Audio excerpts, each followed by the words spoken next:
Thanks for subscribing to Director's Point of View, a podcast from Balletmet. I'm Brett Johnson. In each episode, I talk with Balletmet's artistic director, Edwaard Liang, about the upcoming Balletmet performance. The 2017-18 season is Balletmet's 40th anniversary season, and it's packed with company and world premieres and features cutting-edge works. It's going to be a big deal. I caught up with Edwaard Liang during one of his breaks from summer travel to talk about this upcoming season. It is really an exciting season for Balletmet. 40 years here in Columbus, Ohio is a huge milestone, and I think you put it absolutely correctly. It's not something that is how do I say this? It's huge because to keep not only a ballet company surviving but thriving is a huge testament to the city and everybody in this organization. So internally and externally, this is a huge happy birthday to Balletmet. So we want to kind of kick off the season with a bang. Our mission and vision is to be an innovator of dance, and so we want to be a part of the cutting edge works that are happening around the world. And who else to do it besides to partner with the Wexner Center and OSU Dance? And we have an evening of modern masters of choreography. So we open with the first William Forsythe ballet that Balletmet in Columbus is going to have. Bill Forsythe has collaborated a lot with OSU Dance, but we've never had one of his works being performed here. So we open with Slingerland, a pas de deux that is just,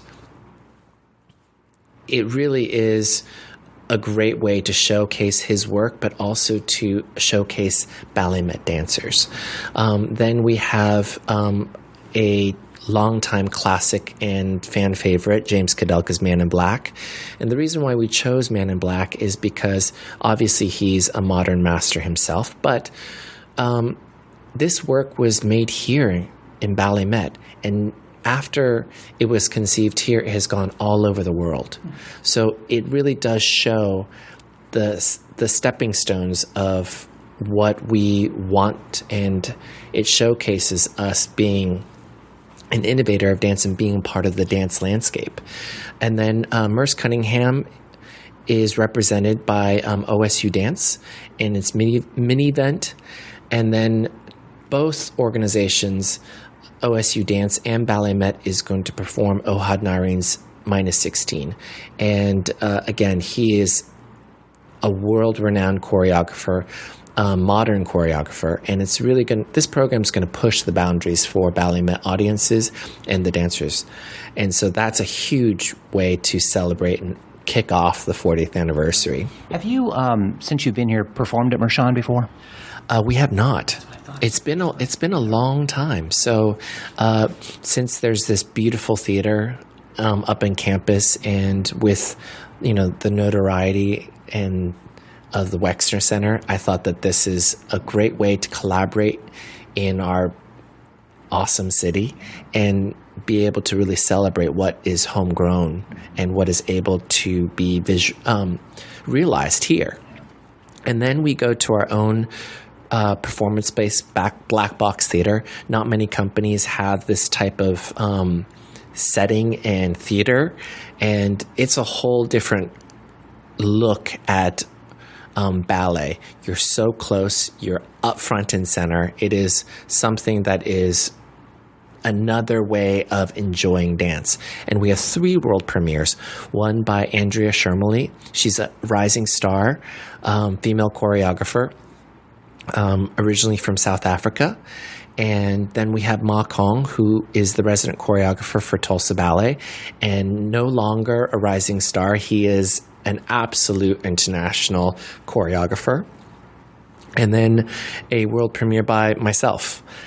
So 3 in a row of world premieres in a very intimate setting, which is, I think, so different than anything else that audiences will find throughout the whole season. And then, of course, our amazing, I really love our production of Nutcracker. we can really be able to balance out humor, tradition, and just the spirit of the holidays. And I think our production has a little bit of everything.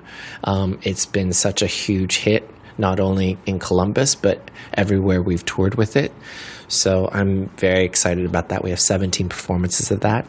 And then a world premiere of Giselle.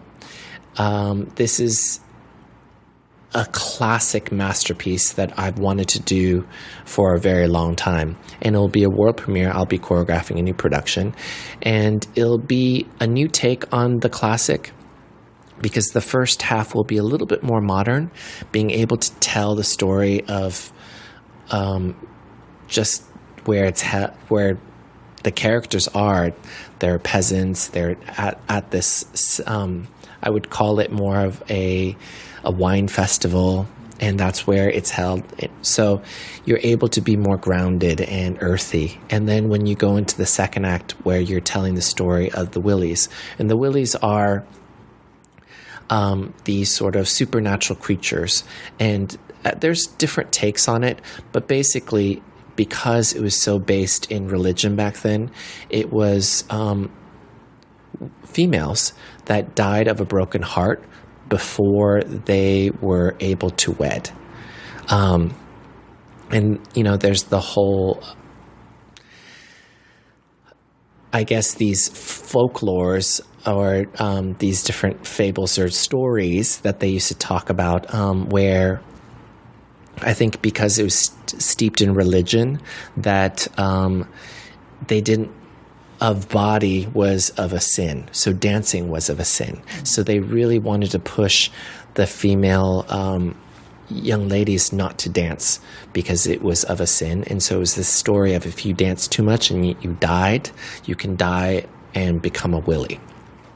So it's a masterful ballet, and also with an incredible score. I mean, the music by Adolph Adams is just beautiful, heartbreaking, and that's why this ballet has lasted for so long.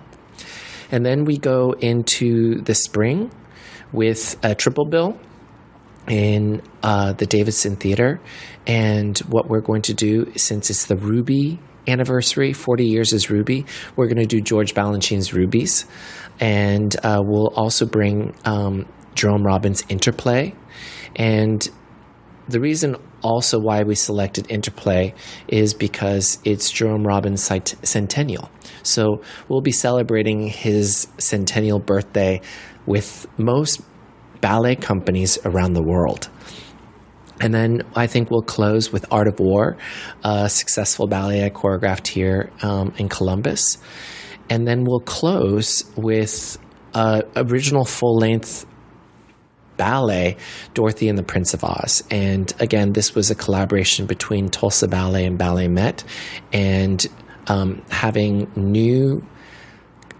partly new composition and partly original score, and some other already pulled composers, 2 other composers, and also collaborating with Basil Twist, who designed the set and puppetry.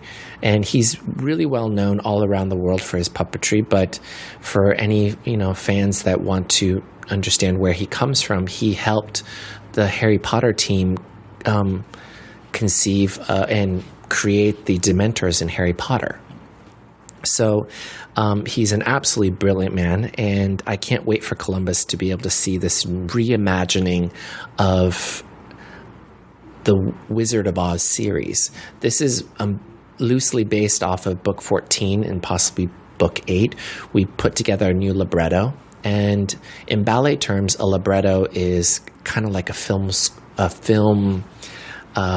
treatment, or the story of just a broad base of the story of a film, like a screenplay. And it's an original libretto, and so it's new adventures of Dorothy, and that's why the name Dorothy and the Prince of Oz came to be. But it's I think it's a very full, well-balanced season all around. There's a little bit for everyone. But what's amazing about this is that it was a very thoughtful way of programming. So I really invite everyone to buy a subscription and come celebrate happy birthday for Balletmet and take this whole 40th anniversary journey with us, because I really believe that it's so well balanced. It is like taking a ride with us, and you'll be able to be entertained in all different ways throughout the 40th anniversary. Subscription packages are now on sale for the 2017-18 40th anniversary season, and they start as low as $84. This year, Balletmet is excited to introduce Account Manager. Everything is just a click away with Account Manager, a new feature that allows you to renew and purchase subscriptions online. With Account Manager, you can also print tickets at home, forward seats to friends, and manage your account all in one place. That can be found at balletmet.org/subscription-packages, and a link is in the podcast show notes. Director's Point of View podcast is available on Apple Podcasts, Stitcher, YouTube, Spreaker, and your favorite podcast player. When you have a moment, give us a rating and a comment. That helps spread the word about the podcast. And share the podcast on social media, another great way to spread the word. Balletmet is an innovator of dance, embraced by the Central Ohio community and beyond. Balletmet serves Central Ohio as a cultural and educational resource by engaging the best and brightest dancers and choreographers to live and work in Columbus, attracting audiences to Central Ohio and educating the next generation of dancers, audiences, and supporters. Led by Artistic Director Edwaard Liang and Executive Director Sue Porter, Balletmet entertains, inspires, and educates 100,000 Central Ohioans each year in the theater, the dance studio, and the school classroom. Circle 270 Media Podcast Network.